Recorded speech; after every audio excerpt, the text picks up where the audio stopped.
मरतबा हज़रत खदीजतुल कुबरा रज़ियल्लाहु ताला अन्हा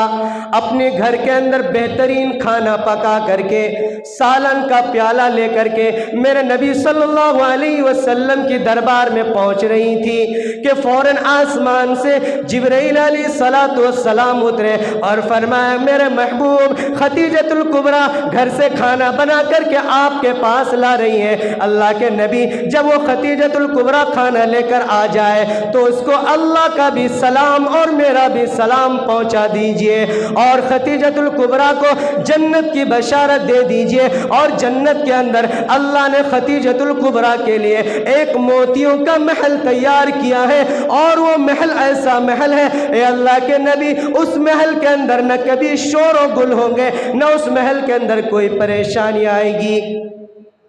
अल्लाह ने खदीजतुल कुबरा को पहुंचने से पहले जन्नत की बशारत